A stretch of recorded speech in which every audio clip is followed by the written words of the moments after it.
So, welcome everybody to our weekly webinar. My name is Patrick, and I'm your host for this evening. And tonight we do have quite a special guest. We do have Mr. Peter Osgood from Harvey Mudd College. And so Peter is the director of admissions for Harvey Mudd. So I'm sure you're going to have a lot of wonderful questions for him. He's first going to give a presentation about Harvey Mudd College. And at the end of his presentation, of course, we'll have our normal Q&A session. So we kindly ask that you go ahead and put your questions in the Q&A box, Mr. Osgood and I will go ahead and answer as many of the questions as we can. So as usual, of course, I would prefer that you have questions that are much more tailored to our presentation for this evening. But if you do have any general questions about high school stuff, college applications, of course, this is why we have the webinar. So we can hopefully tag team some of these answers and you can get some perspective, from someone who actually works on the admission side of things, specifically at Harvey Mudd. I also know that we do have quite a few students who are interested in the STEM fields, especially computer science and engineering. Harvey Mudd, if you're not as familiar, of course, is an excellent institution. It's one of the few liberal arts colleges that primarily focuses on and excels in the STEM fields. So I think, tonight you're in for a treat. You're going to find out a lot of very useful information about this college. Okay, so without further ado, I'm going to hand it off to Mr. Osgood. Welcome, sir. Thank you. Thanks for that introduction. You actually gave me a perfect introduction and welcome. Appreciate that. Yes, we're an unusual school in that we're one of a very small number of schools that focuses on math, science, and engineering. All of our majors are math, science, and engineering, and that we're perceived, I think, really as a leader in certain respects in this country for STEM education. But we're also an undergraduate institution, residential, almost everyone lives on campus, and the style of learning here is deeply connected to the liberal arts process, what I mean by that is we want our graduates to be educated broadly. We want them to become lifelong learners. We're going to focus on their ability to analyze sharply. We're going to focus a lot on understanding interdisciplinary work. We're going to have a lot of collaborative work. We're going to sharpen your communication skills.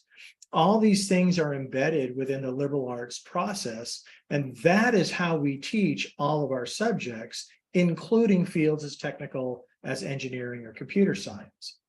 One of the things that's also very distinctive about Harvey Mudd College is our location here in Claremont.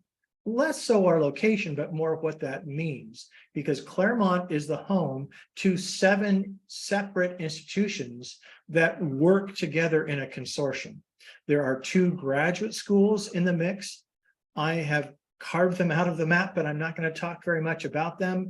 But there are 5 undergraduate colleges, and you can see the map here on the left. The colleges are literally next door to each other. What separates Harvey Mudd from Pitzer is a large rock and a bush. You don't even need to cross a street to get there. And so it's very easy to permeate the borders of one college and interact with the others. Why would you do that? Well, there's some pretty cool people next door. You might want to make some friends. You might want to expand your interest set, and they may have different interests than yours. Really easy to do that. Each college has students living on their own campus, but there's a lot of crossing. Most of the clubs and activities and organizations that you might care to join would be open to you regardless of which college was sending you to that activity. So we have 2 orchestras, we have 9 a cappella groups, there is an organic farm on Pomona College's campus, a lot of community service and community engagement activities, all kinds of student clubs for activism, for community and fellowship, identity centers. The athletics is one of the strangest things here. Among the 5 undergraduate colleges, you might think there would be 5 varsity athletic teams or 1. There are, in fact, 2. And it's the only place I know of where the away team could dress at home and go a block and a half and play an away game. And that away game is going to look like a home game. It's really odd. The alignments are Harvey Mudd College with students from Scripps College and Claremont McKenna College for a team called CMS. And then Pomona Pitzer are our rival teams. But it's a spirited rivalry, but if we don't win, we want them to win the league championship. How about that? Each college in this group has its own vision for itself, its own value system, its own feel, its own architecture, its own landscaping. They look different from each other, and the conversations that are principal at each school will be a bit different. In a lot of ways, that college's personality, if I can ascribe that to a college, resonates with the social movements in this country at the time that college was founded. So Claremont McKenna College, as an example, was founded in the period of good feeling that marked the end of the Second World War in this country. Scripps College was founded soon after women got the right to vote. Pitzer College was founded the same year Martin Luther King Jr. led the March on Washington. Harvey Mudd College was founded during the Cold War and the space race, so hence the interest in more technical areas. So I invite you to think of this cluster of colleges as a family. Each college has its own identity, but we agree to work together. And some of the resources we have are intentionally across all the colleges. So the image you see in the backdrop here is of the main library system, which is massive. We also have campus safety patrols throughout all of the campuses and is coordinated with us all. There are identity centers, chaplains for students to find fellowship, and some academic programs are spun off of those. In terms of taking care of the students, each college wants to be the main outlet for the students. As an example, Harvey Mudd College has an office of health and wellness, but there is a larger health and wellness center that all the colleges would use. So the point I'm trying to make here is there's sort of layers of support for students here. What I didn't mention and was neglectful is that all of these undergraduate colleges use the same portal to register for courses. So students would cross-register for their coursework. And this is not something that's arcane or you need some secret handshake in order to do it. This should be a normal part of any student's thinking about what kind of courses they want to sign up for. And so we like to measure things at Harvey Mudd College. How many Harvey Mudd students do not cross-register? That number is 0. So the chances are really high that you'll do that. Another way you could interact with I should also say with classes, courses meet at synchronized times. So if you have, let's say, a class at 1:15 in the afternoon, that class must end at 2:30. And now you've got 15 minutes to scamper to your 2:45 class on perhaps a different campus. So it's really easy to cross-register. The other thing I will say is that each college has its own dining hall, and you can get an app for your phone that tells you what's being served at each of these locations. There are 7 different dining halls, and you can move around from place to place. But here is a hint. Harvey Mudd has 900 students, so we are the smallest of the 5 colleges in Claremont, but we serve 1,300 lunches. So I'm telling you, the food's pretty good around here. I mentioned we were founded during the space race in the Cold War. I also mentioned we're the smallest of the colleges. So that's our enrollment. It's one of the ways that we're known, I think, is that we're a diverse student body. The first year and sophomore classes entered with 1 more woman than man. It's very much a 50-50 proposition here in the student body. And I think that's atypical for most STEM schools, and particularly for the ones that are really pushing the envelope there. It's also the case that there's not a dominant ethnic group here. It's maybe a bit over 30% white students or students who identify as white, It's probably around 20 to 25% who identify as Asian American, a similar proportion who are identify as Latinx, a smaller proportion of African American students, and a larger, maybe, I don't know, 12 to 15% who identify across multiple ethnic categories. Most of the students are from out of state. About 10 or 12% of the students are international students. So the point I'm making is that it is a diverse student body that is an asset to us and something that we value because we produce a lot of problem solvers and we want students to be able to look at problems from different perspectives, different experiences, different lenses. And so that's an important value system of the institution.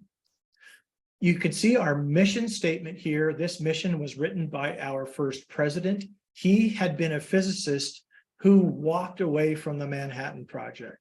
So this statement is our DNA. This completely drives all major decisions. And it's important for you students to reckon this because your academic program is married to it. And so this is sort of the big picture, blocky kind of content here of how your academic program will take shape. HSA refers to humanities, social sciences, and arts. I'm going to get into each of the details of this. So the first set of courses students take is this core curriculum. This is what that looks like. Everything in yellow is a required course for every single student at our college. And you can see that it's scheduled very heavily in your first year. You'll have very little elective freedom, almost none, in your first year. But there's some benefits to this. One is this can help you choose your major. And I like to really emphasize this part. You, in applying to this college, are not applying to a major. And we will not allow you to select a major until your second year, which is very liberal artsy of us. We think you'll make a better informed choice at that time. It takes a lot of decision making and sometimes worry out of students' hands, but it puts them in a position to make an informed choice about this. And I think that's important because, frankly, what most high school students think is biology and what our faculty think is biology are not the same thing. And so we let you have these experiences and relationships to form that opinion. All the majors are open to you at that point, by the way. There are no like capped majors or things like that. Another important benefit of this core curriculum has to do with the way the faculty teach these courses. So this engineering systems course, which incidentally is disguised as an underwater robotics treasure hunt, it's a pretty cool class, leans on the background you've had in math and physics and computer science and writing. All these other things feed into it. And the way the faculty teach their courses, another great example is the biology course, which is influenced by the fact that students have completed multivariable calculus and have learned how to code in computer science. So we can take that biology course and look at problems in biology from a quantitative background in a way that most colleges, I don't think they'd try that with a first-time biology student. The ultimate aim here is for students to see connections across disciplines. Information they learned in one discipline trickles into another. And so this college is not siloed in terms of the academic departments. We move in an agile way across them. And we want students to have that kind of interdisciplinary mindset. But by far the biggest benefit of this core curriculum is the fact that it is a shared experience. Everyone can have common conversations. They can all giggle about references to Schrodinger's cat, right? They all get it. If a course like this linear algebra course is giving a student difficulty, who might be able to help you? Literally the entire student body, because every first-year student is in that class with you, and every sophomore, junior, and senior has completed that course. So this sets up an atmosphere at this college where the upper class students, the juniors, the seniors, have empathy for the first year students, remember what those harder assignments were like, and help bail them out. And that sets a tone for the whole college. So in terms of social interaction here, it's designed and the vibe is for people really leaning and helping each other out. So much so that one of our faculty members describes this college as the geek Marines, leave no person behind. And that's really our culture. So I don't think I can emphasize enough how collaborative is the learning environment as opposed to competitive. To further support this, the first semester here is in a pass or no credit system. That means you will not get ABC grades. It's yes or no. And it liberates students who come to this college being high achieving in high school, maybe putting a lot of pressure on themselves, and we can sort of take the volume down and have them focus on learning how to learn. Because the material you'll be facing here is not coursework that students are typically very familiar with, not so much in what the topic is, but the way of the instruction and the way of the learning here. So, and I can go into more detail about that, but that would take a little bit longer. The other thing I think it'd be a poor choice if I omitted is there's a very heavy emphasis on communication skills. You might be surprised by how much speaking is working its way through this curriculum. There are 2 writing intensive courses here. This first course is limited to 8 students per professor, so it's really intimate. Here's a hint: you want to show up for class because it'll be pretty obvious if you're not there. And you take another writing intensive course by the time you graduate. So this core curriculum unifies us. It sets a platform for students to pick any major. It shares the shared conversations, the shared mindset. It's a very powerful tool for us, and it's fundamental to what we're about. All right, these courses are very prescribed. None of this is. Students must complete about 25 to 30% of their courses in these disciplines, not all of them. We let the student work with an advisor to map out which courses they are going to be wanting to take. These are courses that students would take at Harvey Mudd College as well through cross-registration at our neighboring schools. We actually stipulate that a slightly fewer than half of the total number of courses, 10, so 4 courses have to be done at Harvey Mudd College, but you'll decide which ones, all right? Another point to make about courses in these disciplines at Mudd, a history professor is not teaching courses toward the major. So they can cherry pick interesting topics and without having to teach courses that are driven by the discipline. An example might be a politics professor is not going to be tasked with teaching political theory courses here, where they would almost certainly be asked to do that at some point in their career at other colleges, right? However, if you want that political theory course or constitutional law or something like that, well, our neighbors have it, and they're actually really good at it. So cross-register, take it that way. So we have a structure in mind. Students take 5 different subject areas, that's in yellow here. And then every student also takes 4 courses in one field that is not math and science. So we call this a concentration, and every student dives in, but it is entirely up to you to decide which subject matter that is.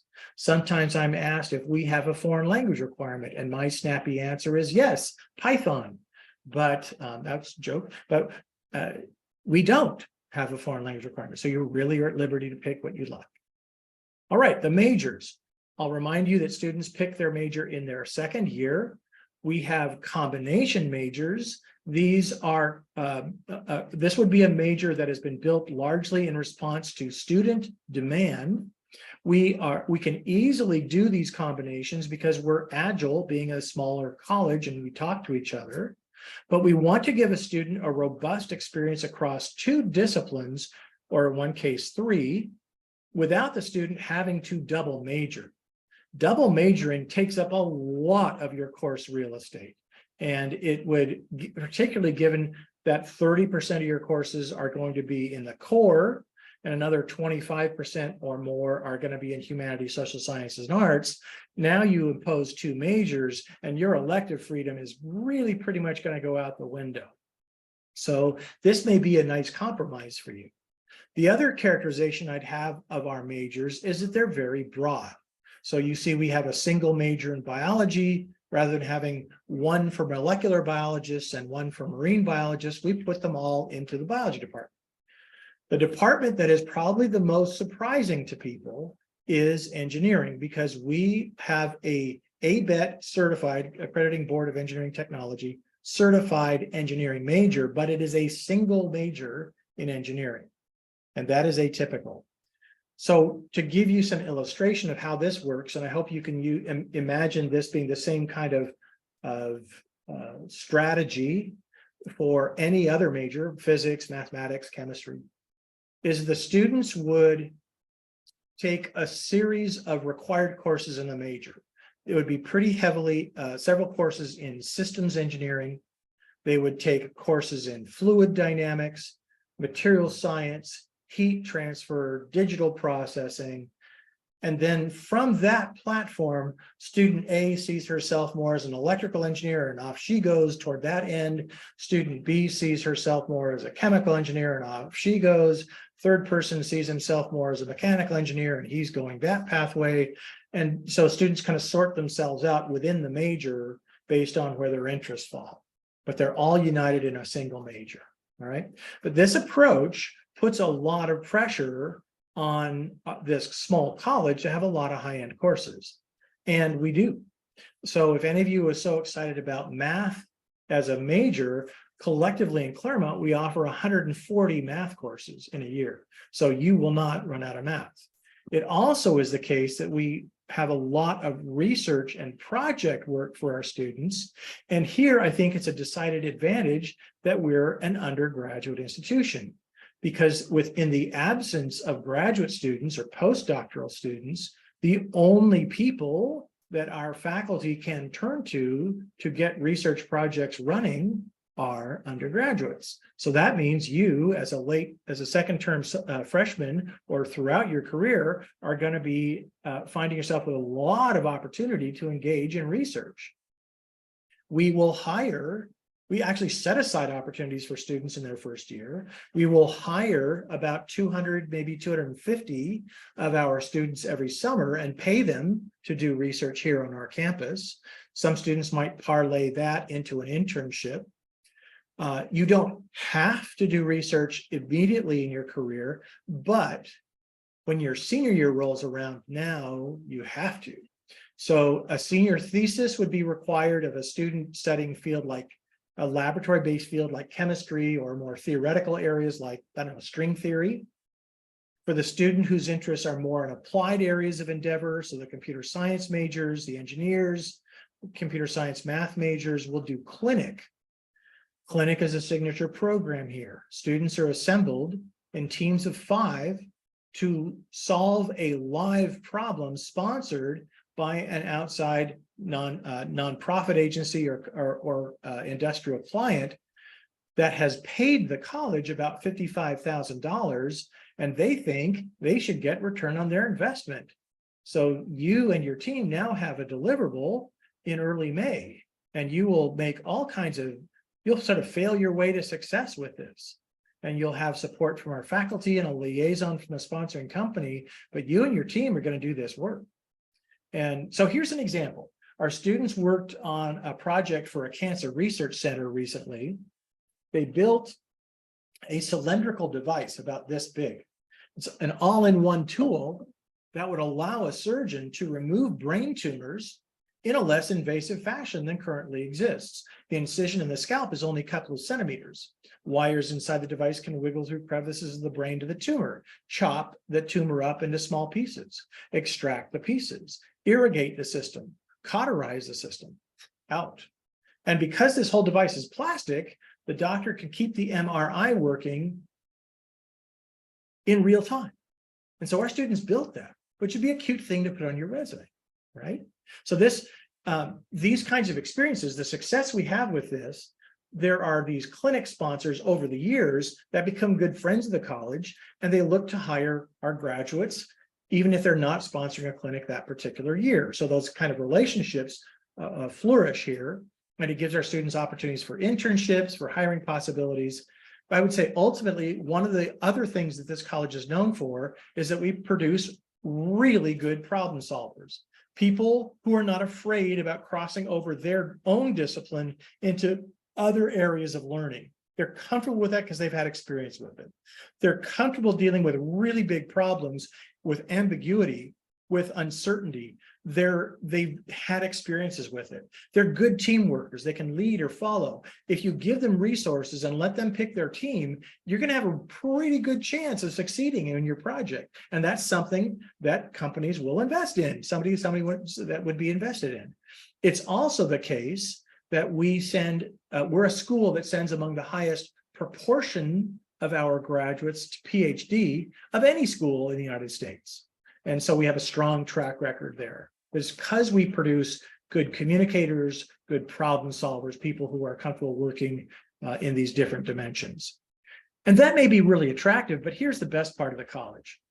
This is a really great group of people to be with. You don't have to apologize for loving math and science, for thinking Taylor series or quantum mechanics is cool. You are with people who get it. There's a strong feeling of belonging here. Some of that's engendered from our school's mission. Our core curriculum plays a role. Another important role is the fact that we are governed by a student-administered honor code, which establishes basic tenets of responsibility you have toward your peers, toward your academic responsibilities. This gives the faculty confidence to give students take-home exams rather than having to proctor them. So that unites us. The students don't feel like their peers are going to take advantage of them. We're a residential college, so students live on campus. Of 900 students, there are only about 20 that do not live on campus, and none of them are first-year students. So if you're eager for Greek life, you'll have to be content with math and physics, because that is where you'll see deltas and epsilons and sigmas, gammas, lambdas. We have 9 different residence halls. We put first-year students into each one. We surround them with upper class students who know the ropes and will help you and navigate through your college experience initially, reminding you that the first term is pass no credit. What's popular at MUD? A lot of different things. We have a lot of food clubs. Food translates to culture. We have a lot of community servants here. A lot of opportunities exist for you to make a contribution to others and to have an impact, something we care about. We have a lot of musicians. We are significantly overrepresented in music organizations in town. We also have this makerspace. The first picture I showed you, I'm going to go very quickly back to it. This space here. Down here is a makerspace that is really tricked out. One of our faculty members is working with a group of students, and they are building from scratch an airplane, which I think is just wicked cool. But there's a sense but generally that is a student makerspace. That faculty member had to get permission to store his project there. But the students have access to like circuitry, chemicals, power tools, lathes, duct tape. They'll try stuff, and most of it's legal. So there's this kind of creative, what would happen if mentality here at this college. My favorite recent example, students took a sofa, put wheels on it, and then motorized it so they could cruise the campus from the comfort of sitting down. And just a really kind of fun experience there. So there's also a great deal of support that students feel at the college. It's a very sophisticated and intentional connection of what goes on in your residence life, your dorm life, how that affects your academic life, and vice versa. So there's a lot of good communication between the faculty and the student affairs staff. There's an unwritten rule at our college that every table can accommodate n+1, right? Which I rather like. So inclusive, it is a strong sense of belonging, and yet you can leave us behind and in 2 minutes be at another college, and 3 minutes later yet another college, and 3 minutes later yet another college, all because of this Claremont system. So you can really kind of accordion your academic and personal experience here depending on your needs, right? All right, that's largely what goes on at this college. I'm going to talk about the admission process.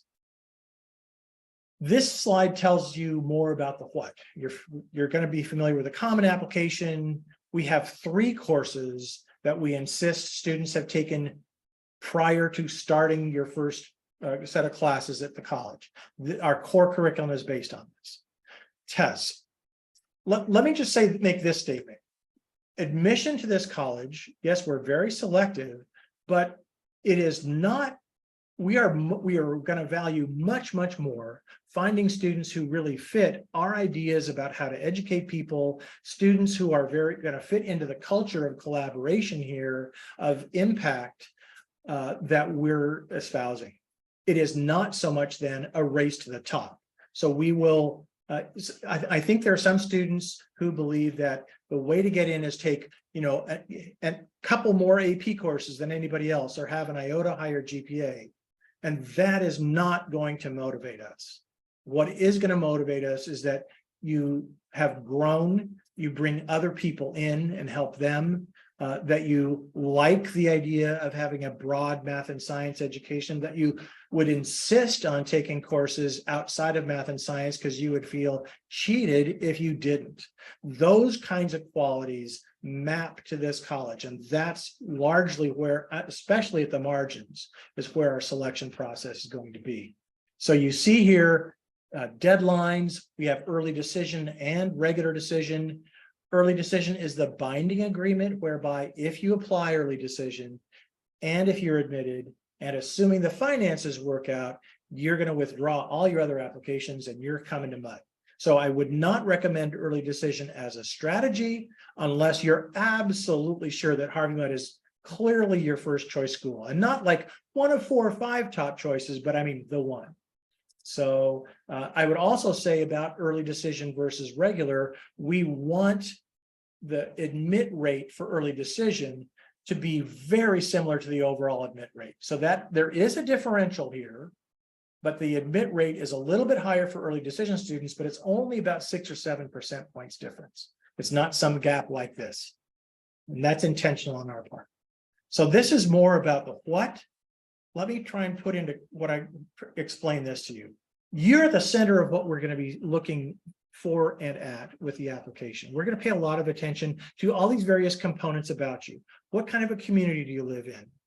What kind of a school do you attend? What are the opportunities they provide for you? Academically, extracurricularly, what's the curriculum like?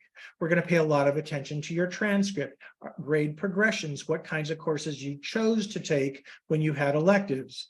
We're going to be curious about what activities you've chosen to pursue. We're going to be interested in your essays because you get to present yourself to us. Teacher recommendations, they all give us insight into what you might be able to do. But the bigger question, as I was saying in the previous slide, is why? Why did you choose certain activities? What did those mean for you? Why are they fulfilling? Why those, not others? Are there opportunities for you to have grown from these? In what ways? How do other people get involved with you? How might we project you making a contribution to other people's lives at this college? So it is very much more focused on the whys, your attitudes, your values. So I will tell you, we're going to pay a lot of attention to who you are more than just the representation of marks here.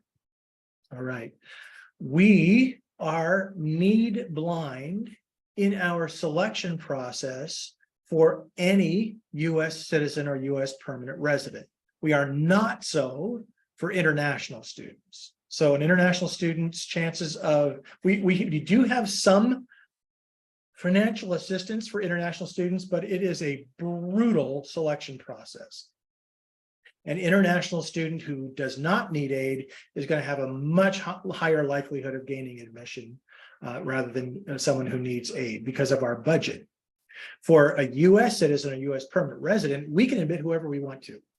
And we meet 100% of the student's calculated need based on the information on the FAFSA and CSS profile. The CSS profile will probably save our bacon this year because we will get information earlier from that before the FAFSA probably gets rolled out. We augment the need-based aid with several families of merit scholarships. Most of the merit scholarships the student cannot apply for. There are only 3 that students could apply for, and we intentionally set the deadline for applying for merit scholarships 2 weeks after this. So it allows us an opportunity to send a message to all the applicants and say, hey, there's money out here if you want to go for it. In the financial aid we provide, we typically will provide a modest amount of loan. I like that our default rate on federal loans is 0. The other thing I will say, and I'll end the presentation with this, is that you should expect to spend 8 semesters here. You would have to petition to take a 9th semester. There should be nothing preventing you from getting through college in 8 semesters. So my first question, I'm looking at the Q